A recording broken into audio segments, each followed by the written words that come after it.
Hello বন্ধুরা, সবাইকে good morning. আজকে বেলা করেই ভিডিওটা দিয়েছি, অনেকটা লেট করে দিয়েছি ভিডিওটা। দেখো উনুনটা দেখাচ্ছিলাম, এই যে মা এখন ঠিক করছে। তারপর ওখান থেকে এসে ভাত বসিয়ে দিচ্ছিলাম, চাল বসিয়ে দিচ্ছিলাম সকালের খাওয়ার জন্য। পান্তা আছে, পান্তা যেহেতু দাদা খাবে না, বাবাও খাবে না, ওই জন্য ভাতটা বসিয়ে দিলাম। দিয়ে বাসি ঘর গোবর দিয়ে নিচ্ছিলাম উনুনটা।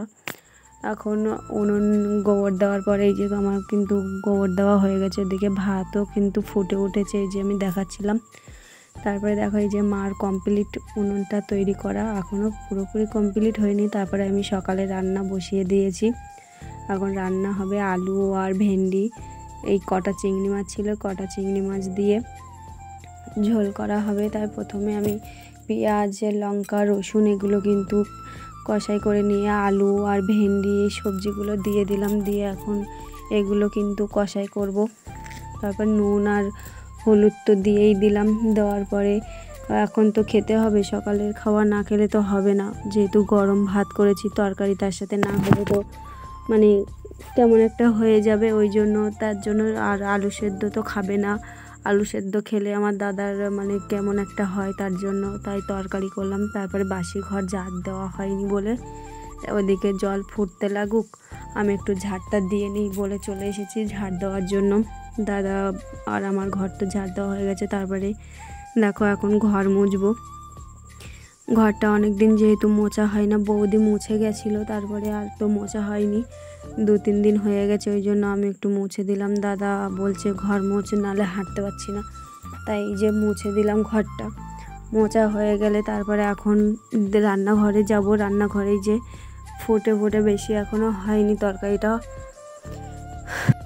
তারপরে দেখো ঢেকে দিয়েছি। তারপরে আবার দেখছিলাম যে কি হয়েছে তরকারিটা, দেখলাম যে এখনও কিছুই হয়নি। তারপরে একটু বরের সাথে কথা বলে নিচ্ছিলাম, বরবাবুর সাথে কথা না বললে তো হবে না। সকালে ওখানটায় কি বৃষ্টি হচ্ছে দেখো, সবাই কেউ কাজ করতে পারছে না। তারপরে ওর সাথে কথা বলছিলাম আর রান্না করছিলাম। এই যে আমার কিন্তু রান্না কমপ্লিট। এখন রান্না কমপ্লিট করে এই যে এখন গামলায় ঢেলে নেব। এখন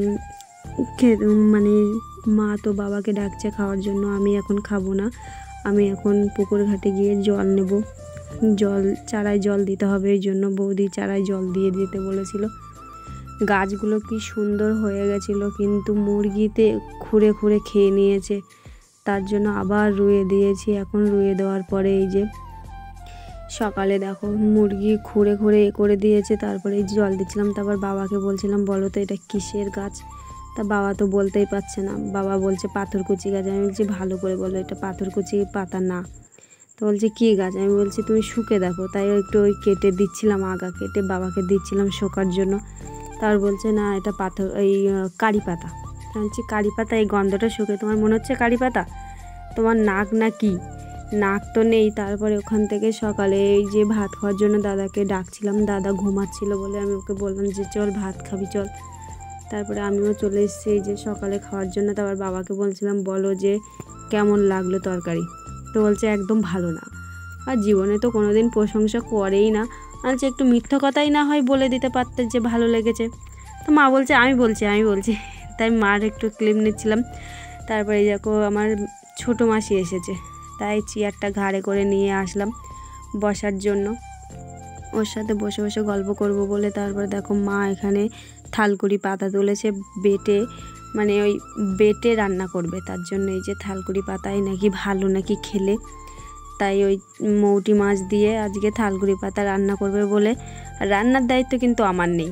তারপরে দেখো মার কিন্তু এদিকে উনুনটা কমপ্লিট হয়ে গেছে। তারপরে যে এখন মা এখন রান্না করবে, আমি বলছি আজকে আমার দায়িত্ব না, আজকে মার দায়িত্ব। তাই দেখো মা রান্না করছে, আমি বললাম আজকে আমি রান্না করব না, আজকে তোমার দায়িত্ব। সকালে আমি রান্না করেছি, দুপুরে তুমি রান্না করো, আমার রান্না কেমন হয়েছে তোমার রান্না কেমন হয়েছে দেখব। তাই মা এই যে কচু আর মাছ রান্না করছিল, আর এই যে থালকুড়ি পাতার ঝোল। তারপরে দেখো খাওয়া দাওয়ার পরে যে বিকালও হয়ে গেছে। তারপরে মা এখন গায়ে দুধছে যে আমি খাবো দুধ, আজকে অনেক আনন্দ করে চটকিয়ে দুধটা খাবো ভাতের সাথে, তাই বলছিলাম। তারপর দেখো এখানে মনিকা, ওর মুখে সবসময় হাসি লেগেই আছে। মনিকার বাবা ওকে চুল কেটে দিচ্ছিল মেশিন দিয়ে, ও তো এক জায়গায় বসছে না, আমি বলছি তোর চোখে চুল পড়েছে, তার আমি ঝেড়ে দিচ্ছি, তুই চুপ করে বস। ও বসবেই না, ওর মুখে মানে এদিকে ওদিকে হাঁটতেই থাকবে। তারপর দাদা চলে গেল এখনও শ্বশুর বাড়িতে। তারপরে এই যে আমি মাথা ছেড়ে রেডি হচ্ছিলাম এমনি বিকালে, যেহেতু রেডি না হলে হবে না, সিঁদুর টিঁদুরগুলো তো পরতে হবে। দেখো চুল উঠেছে, দেখো চুল মানে এত চুল ঝরছে বলার মতো না। তোমাদের কাছে যদি কিছু থাকে চুল মানে চুল না ঝরার জন্য আমাকে একটু বলো তো তোমরা সবাই। তারপর দেখো এই যে সিঁদুর পরে নিচ্ছিলাম। সিঁদুর মেয়েদের, বাঙালি মেয়েদের তো এগুলো তো মানে সিঁদুর তো স্বামীর মঙ্গল কামনার জন্য সিঁদুর শাঁখা এগুলো তো পরতেই হবে। তারপরে দেখো আমি কিন্তু শাঁখায়ও একটু সিঁদুর লাগিয়ে প্রণাম করে নিলাম স্বামীর নামে, যেহেতু আমার স্বামী হচ্ছে বিদেশে কাজ করছে, তার জন্য তো মঙ্গল কামনা করতেই হবে না, একমাত্র বর বলে কথা। তারপর দেখো ক্যামেরার সামনে একটু ফোস্টুমি মেরে নিচ্ছিলাম। এখন তো ঠিকই আছে, ঠিকঠাক চলছে। দেখো তারপরে লিপস্টিক তো পরতেই হবে, লিপস্টিকটা না পরলে তো হবেই না, লিপস্টিক না পরলে আবার মেয়েদের সৌন্দর্য বাড়বে না। তারপর দেখো লিপস্টিক পরে এখন কপাল খালি, এখন মনেই নেই একদম যে কপাল খালি টিপ পরতে। তারপরে দেখো আমি টিপ পরে নিয়েছি। এই যে টিপ পরার পরে মুখের গ্লো দিচ্ছে, বাবা আমি এত দেখতে ভালো হয়ে গেছি। কালো মেয়ে, এমনি তো কালো চেহারা, আর কত দেখতে ভালো হব। বেশি তো পরিষ্কারও না, সবাই মানে কালো মেয়েদের আর কি বলবে, সবাই তো বলে তুই কালো, তাই এত কেন ফোস্টুমি দিচ্ছিস। তারপরে দেখো পাশের বাড়ির একজন এসছে, এই যে আমার দাদু এসেছে, তাই আমাকে বলতে এসেছিল। এই যে আমার মার বাবা, এটা দাদু হঠাৎ করে ওদের বাড়ি গেছিলো, ওদের বাড়ি থেকে হঠাৎ চলে এসছে আমাদের বাড়ি, বলছে মেয়ের বাড়ি যাব। তার জন্য তো আমাকে চিনতে পারছে না, বয়স হয়ে গেছে যেহেতু, ওই জন্য আমাকে চিনতে পারছে না। তারপর মার সাথে গল্প করছিল, আর ও বলছে এদিক দিয়ে আমি তোর চুলটা একটু ভালোভাবে সাজিয়ে দিই, তাই চুলটা দেখো আমার চুল সাজিয়ে দিচ্ছে ও। দেখো হেয়ার ব্যান্ড পরিয়ে দিয়েছে, মনে হচ্ছে মাথায় অ্যান্টেনা উঠে রয়েছে, আবার কানে ফুল দিয়ে দিচ্ছে। দেখতে পাচ্ছ হেয়ার ব্যান্ডটার ফাঁকা রয়ে গেছে, মনে হচ্ছে মাথায় অ্যান্টেনা লাগিয়ে দিয়েছে, ওই যে অ্যান্টেনা ফিট করে দিয়েছে আমার মাথায়।